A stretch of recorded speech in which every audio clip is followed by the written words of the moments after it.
Hi everyone, this is Dave of Salty Cat Gaming. In today's episode, Zac is here to play Don't Look Back. In today's episode, we'll be starting a trilogy, which they now have trilogy rules for Don't Look Back, so you can do linked campaigns, up to 3 of them. And we're going to be doing the default one that they have in here, so we're not doing a custom yet, but we really want to. And we're doing it's called Visions. So we'll take a look at the board here and kind of talk about the game and the scenario to play. And just as a heads up, we have a lot of different vendors' products on the boards, so we'll review those too as we take a look. All right, let's get to playing.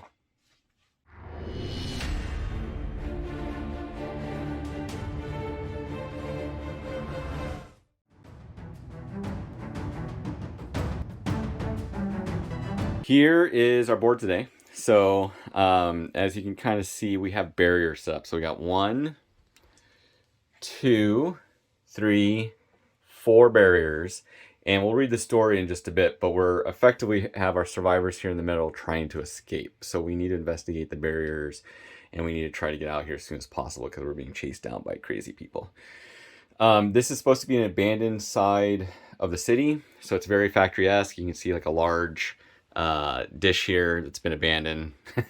Formerly we got a warehouse. Now, terrain-wise, all the terrain pieces, the big pieces, are all Black Site Studio, Matt's Deep Cut Studio. Some of the bits are either Mantic or like the stoplights and stuff are Marvel Crisis Protocol. There is some odd end bits in here. I think this is can't remember the company who produced these boxes. There's a lot of little bits in here that are from various companies. Check our links. But mainly Black Site Studio, Deep Cuts Studio, Marvel Crisis Protocol, and Mantic. All right, so let's take a look at the survivors that we're playing. I'm playing Alice and Seth. And then you're playing... Cat Grifter, the skateboarder. Right. And Denise DeGraw, or D-Nice DeGraw, depending on your preference. And so... she's got her cell phone because she's like the cool girl in their 80s high school. Right. And we're playing with the expanded rules, so she'll be able to call in a specific... She can call in her dad specifically. Or others. Or others. So she can call in a unique NPC for her rules instead of just a generic one. All right. So let me read real quick the starting part of this scenario. Okay, the story. The characters wander into the wrong part of the city and cross into the Seers territory to get their palms read by one of the followers of Neorun. The characters have heard that when people have their palms read, they get accurate information about their future, and sometimes are even given a glimpse of how to acquire vast fortune, much like Ethan DeGraw in his younger years. The dark side of the story lies in palm reading during the full moon. Those that are read need to be sacrificed to appease Neorun. In return, the god grants them their powers of vision until the next full moon. Unfortunately for the characters, tonight is the full moon, and the Seer and the followers of Neorun are not eager to lose their powers. So we're playing in an industrial center. For some reason, the characters came to an industrial area to get their palm read. So the palm reader lives somewhere in this industrial side. We're using the unsteady footing card for terrain, so the characters take an additional point of damage if they fall. It's very rubble, easy ways to trip. And then this already seems so hard. We're playing Twilight to give us 1 additional turn. So we have 11 turns to investigate the barriers and try to get out. Find a way out. Find a way out. On top of which, the first time we investigate a barrier and then we succeed, we have to re-roll. So we have to go through that. The first time a seer misses us with an attack, we have to re-roll it. And then whenever we hit the seer, we have to re-roll that as well. And we can also not enter any of the buildings, so we won't be going into any of them. They're all considered bordered up. Okay, so our heroes have started. They're in the industrial area. They're stuck in the middle. And we need to get out. They broke into this decrepit part of town to find the palm reader. Little did they know that today's the day that the palm reader has to sacrifice anyone looking to get their palm read. Yes. So first things first. Fright phase? Fright phase first. So we checked character fright. None of the characters are frightened because we just started. We're in the light. That's when we have terror more than the fright value. Right, because then you start suffering negative. If you have more than your fright value, you get a -2 per point over for your skill test. Okay. we don't roll for fright tokens because there's no fright tokens in this game. So instead, we're going to go ahead and just place them, new ones, in the center of boards B and C.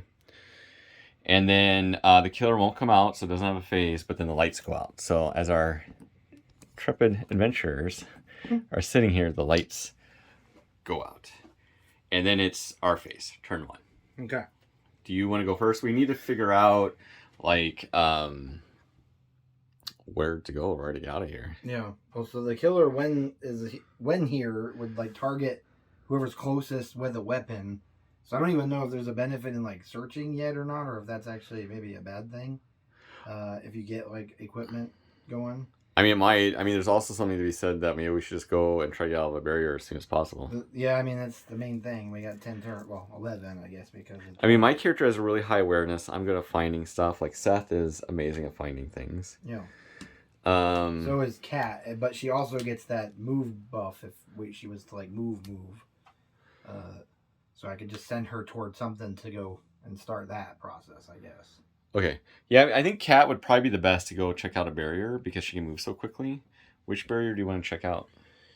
Distance-wise, I feel like this is the furthest. Should I send her that way? Or yeah, that's probably fine. The closest because of time. No, let's go ahead and send her to the most distant. Okay. But I don't think you should send her by herself. No? Like, I think we should always have backup. So, I mean, I can send D-Nice along with her, but she'll lag behind by a couple inches each. I mean, you could also have D-Nice just start walking that way and then roll to find something. Okay. Like, she could probably use someone. She could always summon an NPC to take, like, take the first blow, as it were. That's true. She can call Diddy or someone else. All right, so Kat's got a move of 4, and we're going to try to not bumble this measuring business today. We're just sending her right here, right? Yep. That's what we thought. So Kat is kind of up underneath D-Nice bit. So 4. So and then she gets 6 the second move, and I figure we would just have her move. Yeah, I would have her just move. So that's, like, 2, we only need 6. 3 of them. Well, we need 3 of them to survive. I almost said only, but like we need 3 to survive. So. There's no facing mechanics, right? No, but we are doing the awareness for shooting weapons. You only can shoot at something within your awareness. That's right. That's right, because we had that problem once before. Right. And line of sight too. Did we combine that before, or you have to have? I mean, you have to be able to see it through line of sight. Okay. Yeah, but there's no forward facing. There's no arcs. Well, and like in this case where there's no interiors and stuff, it's just I didn't know if we would break up line of sight, or how we would if we did. I guess I'll just have D-Nice go with her if we want to just go in pairs to start. So 4, kind of there, and then you're saying have her look to start, or just have her keep up with Kat? I mean, it might not be bad because we only have 2 rounds to get weapons to kind of fend off the killer. Like, she's coming at us with a revolver and strangulation as her options. 12 inches, I thought. Yeah, on the revolver. Yeah, so she's gonna sacrifice us with the holy revolver. Right, so she did a move, which is like a quick action, right? And then a long action. In this case, no benefits. It's D-Nice doing it, not Kat. She's gonna do the search the area. Okay. So you make an awareness test. She's got an awareness of 8. I could give you a boost. I mean, we might as well use her ability, Alice. I can do a raw and give you a free encourage. Because there's no cost at this point for that one? Yeah, but it has to be on... I mean, I must be able to make this either ahead of time or on your turn. I think I would have had to have activated first to give it to you. So I guess not this turn. It's a free encourage, or it's just that you can give people... Yeah, I make 1 free encourage action. Okay. So since it says I'm doing an action, I think it has to be on my turn. Okay. It's no big deal. All right, so then she's going to do the awareness check for search the area. Right. Which is an 8, and rolling a D10, is that right? Yes. I don't have one over here, though, I don't think. No, you're rolling a D20. D20. Okay. This one right here? It doesn't matter. Okay. And here's good? Yep. Take out our lights. So what's your awareness? 8. Okay. And it's supposed to be under or over? Under. Pass. Equal to or under? She did make it then. Okay, then you roll. It doesn't really matter. Like, you have to roll if you find weapons or supplies. Yeah, it says characters add +3 to the roll for the weapon or supplies table when they are searching outside. That means it's much more likely to find, I believe, weapons. So she actually rolled an 8. Okay, so then you roll again. You roll again, right? Right. That's the whole thing. So she passed the check, and then now she's rolling on the table. So 13, I guess. If it's a 10 you're much more likely to find supplies outside. So you roll a d10. Okay. Oh, okay. One of these? One of these. Oh, thank you. Those D8s. So 8 again. So 8 plus 3. So you're going to get equipment. No. Just 8. 5 plus 3, sorry. Oh, it doesn't. I mean, it's equipment. So here's the supplies deck. Just draw one. Yep. It's shuffled? Yep. Okay. Just take off the top. She found a set of keys. All right. So, unfortunately, that is utterly worthless for this game. Yeah. So that's great. So she searched that little pile of trash there, like the kept some trash for some reason. What is it? Yeah, the filing cabinet, and found like maybe keys stuck in that. She's like, oh, these could be handy. All right. So then it's my turn. I guess I'll check out this barrier over here on this side by the like the warehousey barn building thing. Right. So I guess a warehouse. Let me. I think I'll have Seth. Man. So both my characters have really good awareness, but Seth is super slow. So I think I'm gonna have Alice head over there first. Ooh, she's going to move around. So that will just say that's 2, 5. And then movement's a quick action, right? Yes. Okay, so then we'll give a free encourage to Seth for a search action he's going to do, and then she'll just move twice heading this way. Then Seth will also do a search where he's at, and so his awareness is 13. He can add +2 to that once per turn. 15 plus her encouragement 18. So he's gonna find something because the cheerleader's cheering him on. He feels confident. 6. So I find something. You need another. I got a D10. 5 plus 3 for outside is 8. So I get supplies, and I draw. Wait, did you put the set of keys back? Nope. I also drew a set of keys. Huzzah!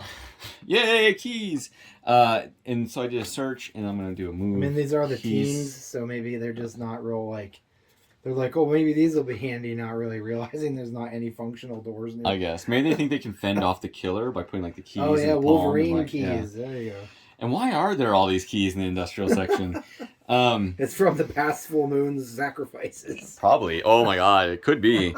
It's all the cars, like the burnt, destroyed cars around here. So that was the character phase. Okay. So that was the end of round 1. So now we'll go to round 2. And then so we start with the to see if the fright tokens activate. So this time on a D10, it's 6 or higher, they'll activate. So 9, so they will activate. We'll start with the farthest one away, which I think. Probably. I mean, neither of them moved, and I'm kind of dead one. Farther. So it'll be this one. Okay. So then we have to see what it does. So I rolled an 8. Do you have the reference over there by you? I have a quick reference. Is that turn to fright tokens result? Yeah. That's an 8. Yeah. So 4 through 8 is a what was that? Move the token 6 inches toward the closest character. Okay. So this noise over here, maybe it's birds, maybe it's rats. Could be rats. Move 6 inches towards Seth. And then the other one, let's see if the other one activates. I got a 6. Yeah, so that does 6 up is the fright token thing. Okay, so that'll move towards her. Towards yeah. T-Nice. Yeah. Okay. I kind of picture these as maybe like rat noises more than anything. Well, you don't know, like, right? So yeah. You hope it's like, just rats. Like chittering, like growing closer. Like that, I guess. Yeah. And just do a straight line, right? It doesn't, Yep. This doesn't have terrain logic. Okay, so that was turn 2, fright token. Phase. Killer phase. Nothing will have the killer phase, but this will turn back on. Our turn. Okay. So we know the killer is going to be out next turn during the killer phase. Right. So I guess you should just keep her going. But remember, when she gets within 2 inches, she's going to have to make a jump scare test, right? Yeah. Okay. So we'll do the same thing again, having her move. I don't really know how to measure from the back end of the thing so good.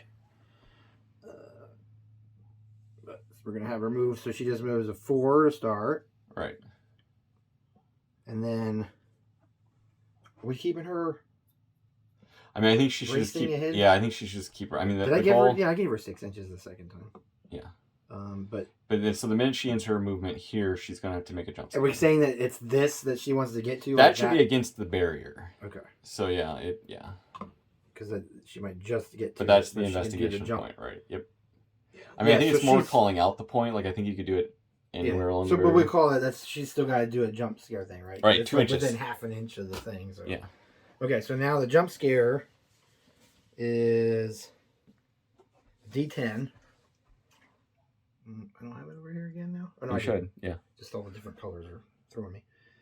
And we just roll. It doesn't have any check against the character stats, right? It just so 3 is going to be a flickering light. Flip all light tokens within 12 inches of the character. All right, so no light tokens. So nothing happens on her jump scare, I guess. And then what about your next character? That was both her activations. Yeah, we know the villain's popping up right in the center, so it's probably good to vacate the middle. Yeah, so she's only found her stupid Wolverine keys. I guess just keep her going this direction, or yeah. I guess it doesn't make any sense to try to detour at this point.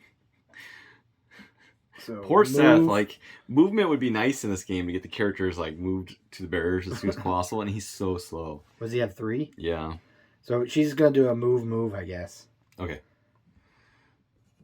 All right, and then if we get scary or whatever, we can just have D-Nice call and Giddy or somebody right away. So I'm going to go ahead and have Alice go. She'll give an encourage to Seth. You can do it, Seth. Keep going. And then she's going to move. She's going to move 5. And then she's just going to basically be here. So then we'll roll a jump scare. You have the table, right? Yeah. 6. 6 on jump scare is tap on the shoulder. Place the closest friendly character or supporting character within 8 inches into base to base with this character. This does not cause jump scares for the place character. If there are no characters within 8 inches, the character gains 1 terror point instead.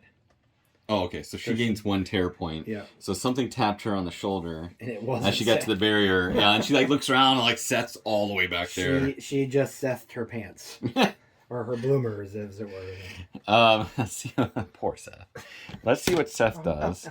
So I think Seth, there's no way he can get away. So I think I need to do another. Like I need supplies if the big bad's coming at me. So I'm going to do another awareness search. It'll be on 18 again. 17, so I barely made it. Let's see what I find. I went a 1 to 3, which I didn't get. So it's another supply. I got a bottle. So Seth found... I can discard this to make a free 7 minutes in heaven action. But I think I need... Isn't that where you just go buddy up with... Yeah, and you heal. So... Oh, okay. Well, that might help you some. It's a spin the bottle.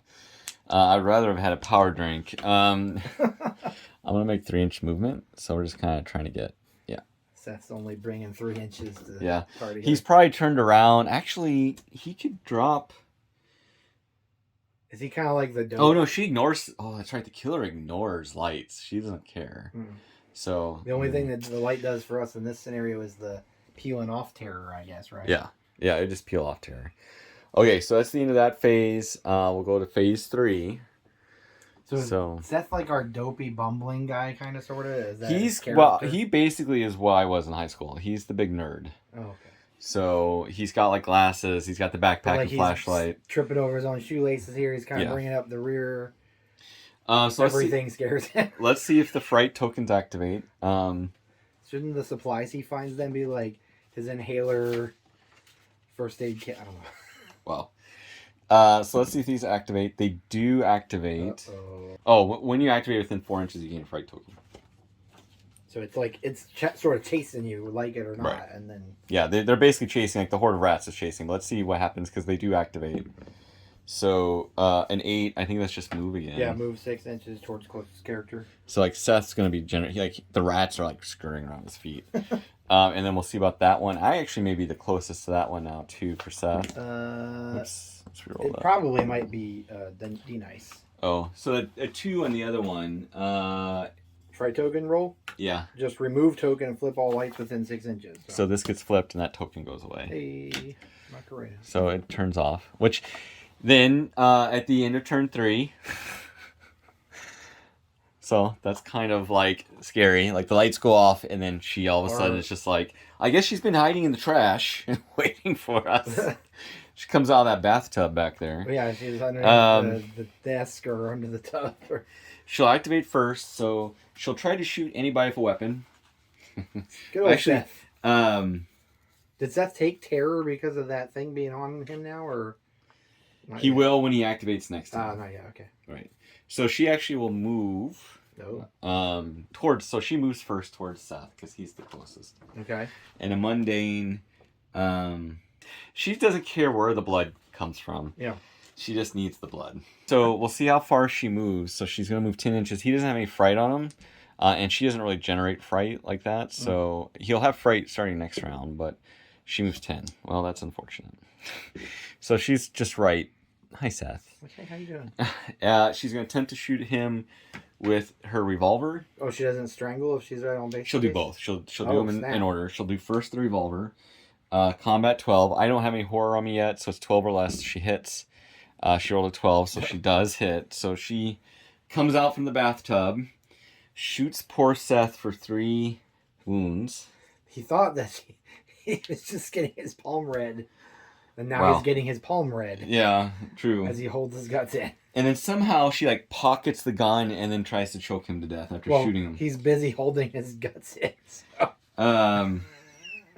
So she rolls, it's 15 or less actually on this, so it's super easy for her to do it. So she grabs him, starts strangling him. He's going to take 2 more damage. Oh, man. And now he can only take 1 action as long as he's being strangled. Oh.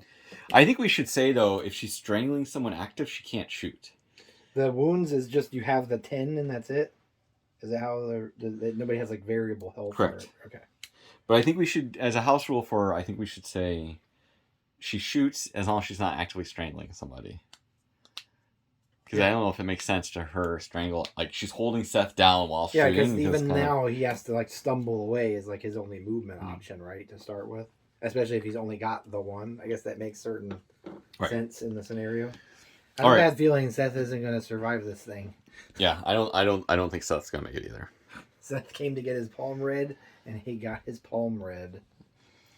Our turns. So do you want to do see if your character's going to... Yeah, and I realized that actually going off in pairs is like, there's the pro and the con to it, but in this case, if we play like we've done in the past, where this POI, if you will, goes away if it's succeeded, then that means she can't escape behind her. She'd have to go toward... They don't go away. Oh, they don't go away? No. Didn't we have one or more scenarios? It doesn't matter, but I thought that was how we did it in the past as far as finding a way out. No, once you find it, any character can move through it. Oh, okay. So do you want to see if she can use combat or awareness? So it's Kat. She's got a better awareness, I guess, with 11. Right. So roll a d20, right? Yeah. With a 1. No, that's good. That's a critical success. And we don't have to do any more jump scare stuff, right? Right. So basically she found a way out. So she's just out? Yep. With that one test? Well, so she did her first skill was check. Yep. Then her second's a movement, so she can move out and Oh, okay, so just a move, and then she can move 4 inches normally, so that gets her out of this. That's what we're saying? Right, yep. Hooray! She found a way out. The skater is just like, peace, yeah. Right. Well, we only need 3, so as long as Alice can figure this out, we'll probably go through this first scenario pretty quick. All right. So then let's go ahead and see if D-Nice, she hasn't called anybody or anything yet, but she's got the move of 4. Right. So she's going to move. And I guess we'll just go ahead and have her move again. It's the second move, which does put her, though, within So then she needs to roll jump scare. And jump scare is a D10, right? Mm-hmm. Jump scare D10. A 10. Which is screams in the distance. Move all fright tokens D10 inches toward this character. Oh, well, that's great. So then Seth won't necessarily... Here's the D10 roll, right? Yeah. 7. So that's great. So this one... help. Yeah, so far. So basically, it was that... Oh, she hears screaming. Oh, this is the only one left. So yeah, that one moves over there. That was 7? Yeah. Okay. So then that was her double action and then the fright... The jump scare part. So right. That was for D-Nice. Yep. D-Brawl. Okay. So then my turn. I'm actually gonna have Alice go first again, just because like she needs to. She can encourage within her awareness. So her awareness. So she can still encourage Seth. You can do it, Seth. I know you're bleeding out, but you can do it. And then she's gonna investigate here or do an awareness check. Awareness for combat. So it's a 12 or less. I rolled a 5, so she does find a way out. Hey. Oh no, she gets free awareness, and then she's gonna you can do it, Seth. Goodbye. And then so she's piecing out. And then poor Seth's here stuck. He needs to do a fallback action from the killer. It's the only way he can move back. Stumble away. Stumble away. Which is it's a quick action. The character may make a 2-inch move directly away from the character. After the move, make an awareness test to see if the character trips. If they trip, they also take 1 injury. Okay, so it sounds like they automatically. The only thing that's bad about this is like.